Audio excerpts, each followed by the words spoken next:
right, well, welcome back to Shea Pitcher, Casa del Pitcher, Stately Pitcher Man. I thought I'd go ahead and record a couple of lecture videos about nuclear chemistry, chapter 19, the nucleus, a chemist's view. So we'll just call it here nuclear chemistry.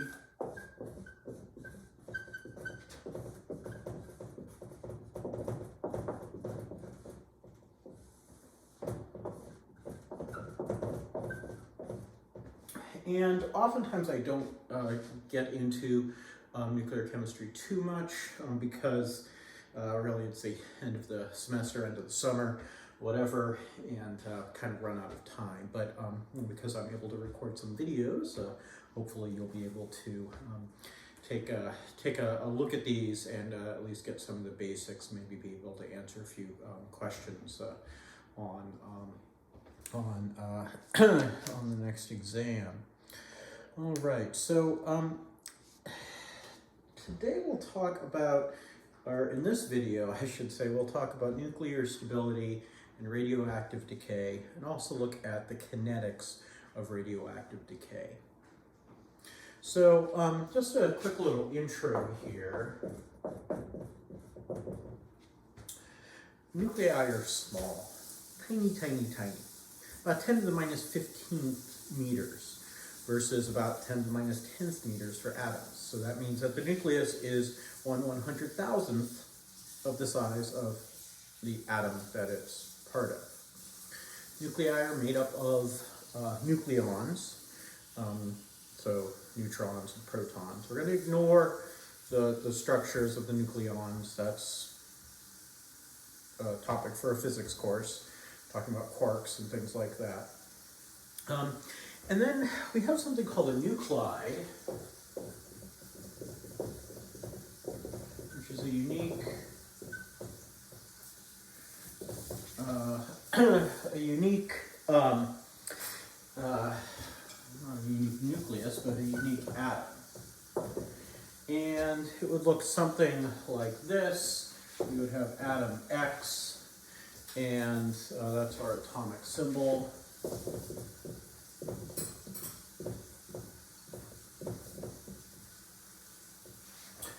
And then we have a mass number, which I'll just denote by A, and an atomic number, which I'll denote by Z.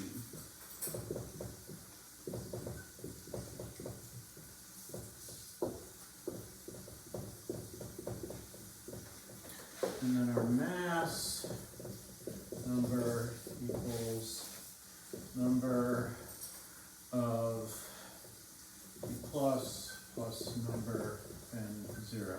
So it's our number of protons and neutrons. And of course the atomic number is just the number of protons. And I often say that the atomic number is from the Department of Redundancy department because, well, the atomic symbol tells you the same thing that the atomic number does. If I have carbon, I know it has 6 protons. Its atomic number is 6. That's the definition of carbon. It's helpful sometimes, though, to write it because, as we'll see when we look at types of radioactive decay, it's helpful for just keeping track of these atoms as they undergo transformation from one element into another. So looking at nuclear chemistry, we're actually going to start looking at something other than chemical reactions, where atoms rearrange how they're attached to form new compounds or new molecules. Here, we can actually get the identity of atoms changing because of nuclear decay processes, radioactive decay processes that they undergo. You know, this is, of course, what the alchemists of old were trying to do. They were trying to transmute lead into gold. Can't do that, but you can actually convert do a nuclear transmutation, convert one nucleus to another. It just requires a lot of energy. So it's not something that's necessarily practical, but it is something that when it happens, we can take advantage of it. All right, so that's our little intro here. I'm going to erase and just talk a little bit about nuclear stability and radioactive decay.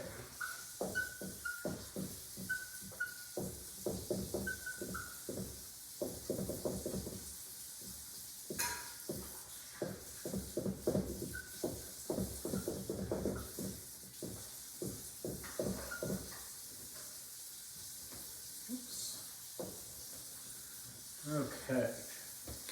Now, there's two types of stability.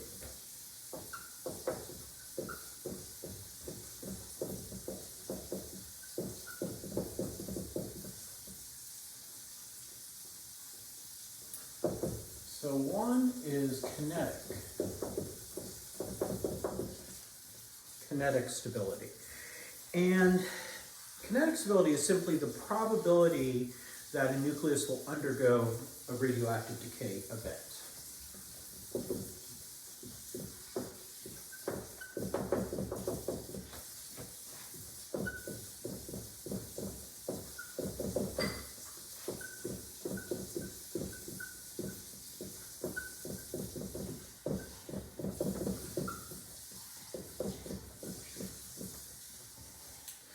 And this is contrasted to, or in contrast to, thermodynamic stability.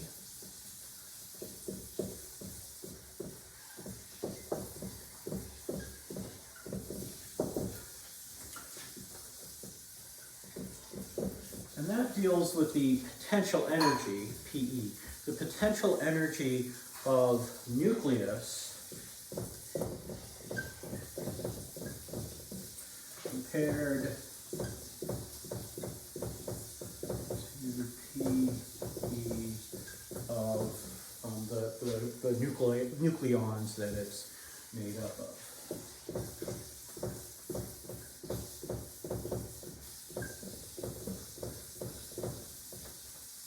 So we'll kind of look at these. We're not going to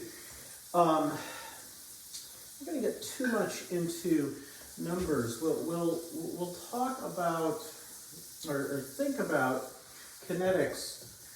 We'll look at actually the kinetics of radioactive decay in the next lecture video. But the kinetics, you can think, okay, well, there's a certain percent probability that a nucleus will undergo radioactive decay, and it actually could undergo different decay processes, which we'll talk about the different types of decay a little later in this video. So maybe there's, a 75% chance it undergoes alpha decay, maybe a 25% chance it undergoes beta decay. So that has to do with the kinetic stability of the nucleus. Thermodynamic is simply, is the nucleus more stable or less stable than the nucleons by themselves? I mean, to smush protons together into a nucleus, we rely on it, I believe it's the strong nuclear force to kind of hold things together in the nucleus. And we have to have neutrons in there, or else the positive protons will just try to repel each other due to the electromagnetic forces, electrostatic forces there. So we do have some nuclei. Many nuclei are more stable than their component nucleons. Yay, we get nuclei that form and are stable. But we have some that aren't as stable as their component nucleons, and those are going to be ones that tend to undergo decay. Now, there are some trends in nuclear stability. Typically for lighter elements, we'll have, when the atomic number equals the mass number minus the atomic number, approximately. Basically, it's a way of saying the number of protons equals approximately the number of neutrons. So, for example, carbon-12, 6 protons, 6 neutrons, mass number is 12. Carbon-13, 6 protons, 7 neutrons, mass number 13. Both of those are stable. Carbon-14, 6 protons, 8 neutrons. So we're getting a little further away than balancing our protons and neutrons. Carbon-14 is unstable and will undergo, radioactive decay. For larger nuclides,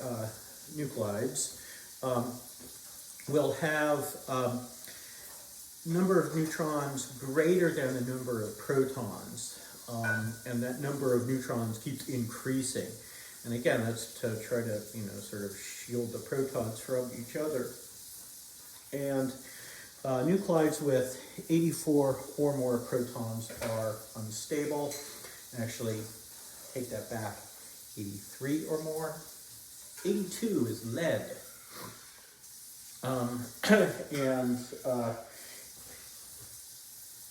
Lead is the most stable element. Let me just do a quick double check here of a periodic table.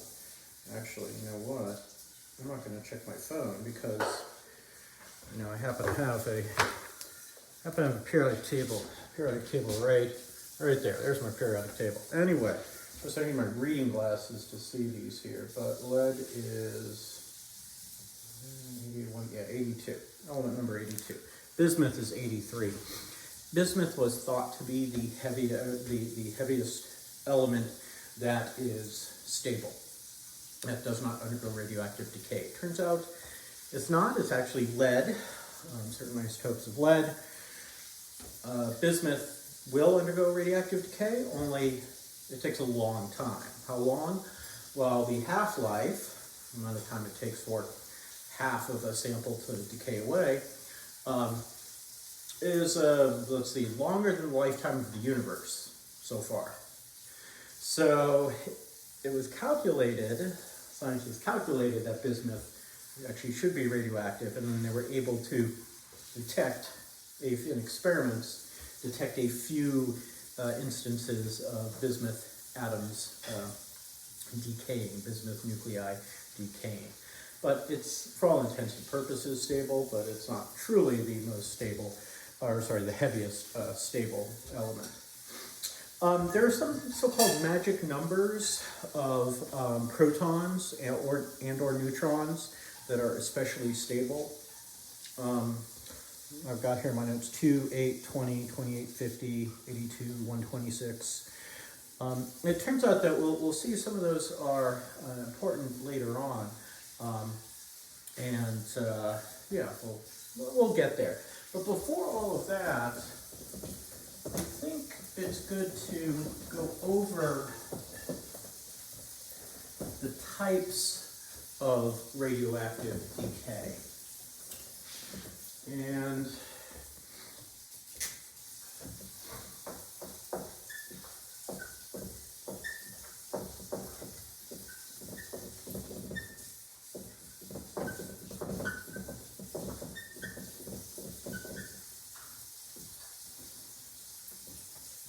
all right. And again, there's obviously different types. There are two main categories. Ones where we have a change in mass number, and ones where we don't have a change in mass number. And it all depends on how the nucleus kind of breaks down. So first we'll have alpha particle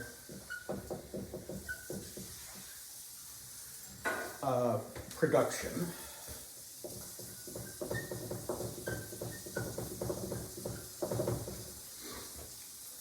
And so an alpha particle is a helium nucleus. All right? Alpha particle is He nucleus. So that an example here would be uranium, what do I have? U-238, and then 92, and this could decay then to give us a helium nucleus, and then we still are conserving things. mass. Remember, we have conservation of mass. Well, mass is still going to be conserved. Okay, some of the mass actually gets converted into energy, which is why a lot of these nuclear decay processes are very energetic. But our mass numbers and our atomic numbers have to balance. So I'm going to end up with element number 90, which is thorium. And so 90 plus 2 gives me 92. So 238 minus 4 would be 234. So I would get an alpha particle and then a thorium, thorium-234 atom there. Okay, we could have spontaneous fission.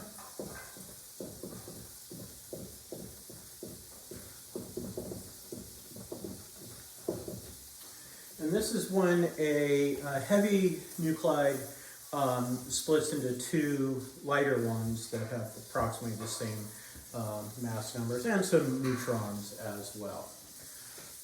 Splitting of heavy nuclide into two lighter nuclides plus neutrons. And so basically things that undergo spontaneous fission will usually fall apart into pieces that are of roughly equal size. So basically fall in half. I don't have a good example of that right now for you. It tends to be, I mean, the main radionuclides that we'll look at, you know, things like helium, even plutonium, thorium, radium. These things tend to undergo they undergo alpha decay and beta decay.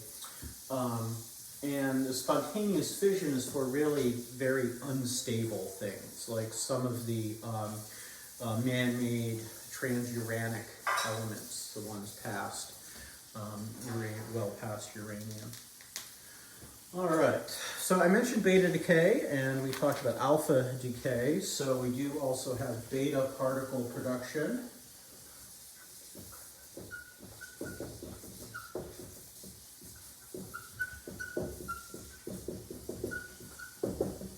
And a beta particle is an electron.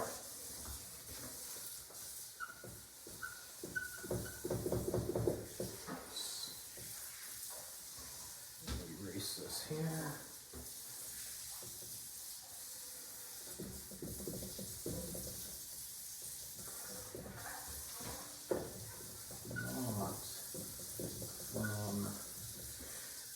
And it's not from the rest of the atom.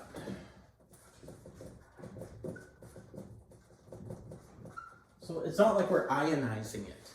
The electron that gets spat out, it gets emitted in beta particle production comes from the nucleus. So an example of this would be, continuing with our thorium here.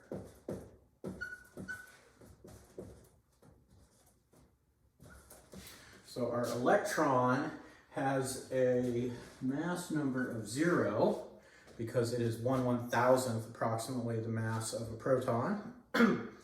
And its atomic number, is 0. And it has a, and I got this backwards. Sorry about that, guys. It's a little late in the day.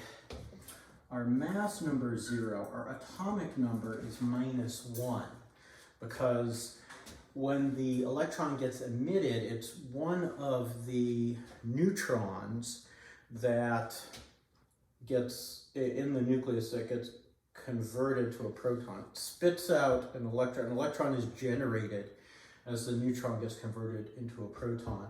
So we have here, this is going to be element 91. thorium, which I believe is actinium, Ac, but it's still 234. So our net change here is that a neutron is converted into a proton.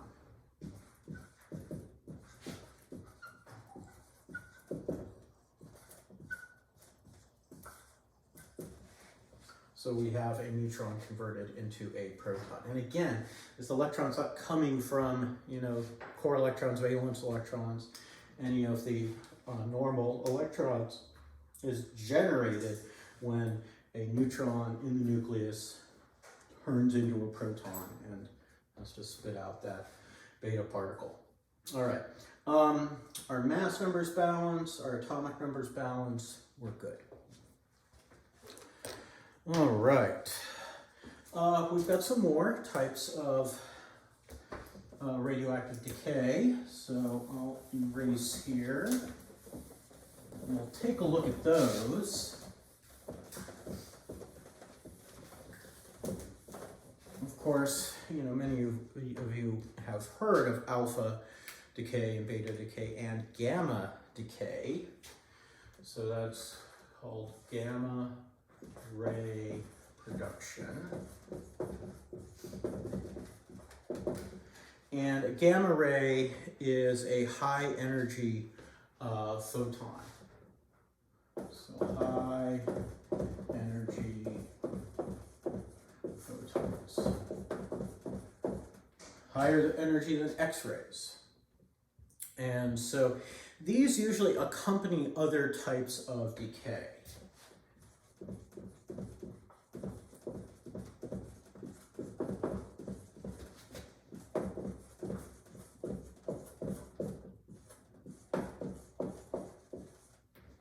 So, for example, we might actually have uranium 238, 238, 92, and that would undergo alpha decay. And we get our thorium as well, 490 plus 2 gamma particles or gamma rays. So here's our gamma. They're photons, so they're massless essentially, and then they have no charge on them either. So 0, 0 there. So this was the decay, the alpha decay process that we saw before, but it turns out we actually get gamma decay as well. All right, let's see, a couple more types of radioactive decay to talk about, and then I think I'll wrap things up here. One is called positron reduction. A positron is an anti-electron. It's the antiparticle of an electron. So, an example here, typically it's as far as I understand, it's the lighter stuff that, the lighter nuclei that will undergo positron production. The heavier ones tend to do beta particle production instead. And so what we get now is our anti-electron. So mass number of 0, atomic number of 1, because it's the opposite charge of an electron. It's a particle like an electron, but it's opposite charge, positron.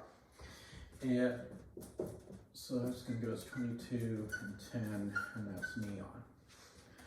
And note that if we have an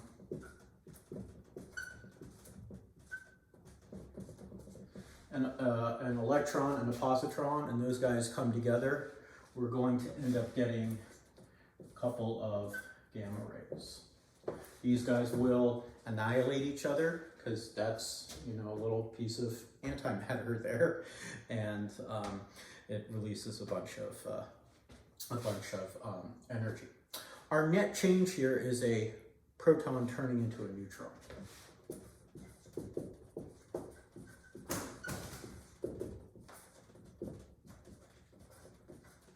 So if you remember beta particle production, we have a neutron that turns into a proton, spits out the electron, the beta particle. Here, we have a positron production. We have a proton that spits out a positron, and so it loses that bit of positive charge and becomes a neutron. Now, we can also have something that has the same net change that tends to happen in heavier elements, and that's called electron capture.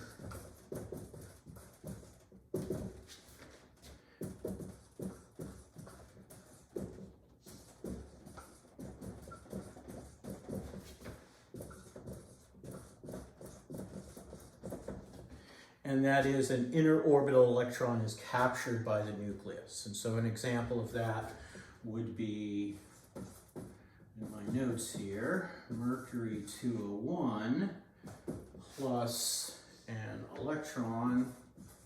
Of course, we have to conserve our mass, so that's 201, conserve our atomic number, 79, and that's gold 201 there.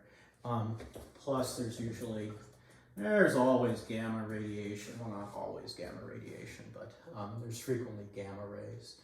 And I suppose if you're Bruce Banner, the Incredible Hulk, then you don't care about the gamma radiation. But for most of us, that's kind of a big deal. All right. Yeah, and the net change here is the same as for positron production.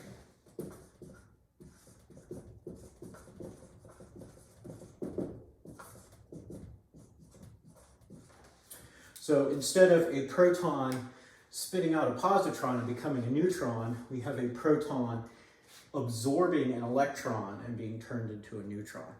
Now again, these seem like kind of weird processes, and I don't even want to call them reactions. I mean, I guess they kind of are in nuclear reactions, I guess. They're reactions in the nucleus. They're weird. They're not like regular chemical reactions. Okay, here we've got particles turning into other particles while spitting out different particles. So it's a little bit different than what we've seen so far, but that's okay. So yeah, those are some different types of radioactive decay. And in the next lecture video, I'll talk about the kinetics of radioactive decay and yeah, maybe some effects of radioactive decay.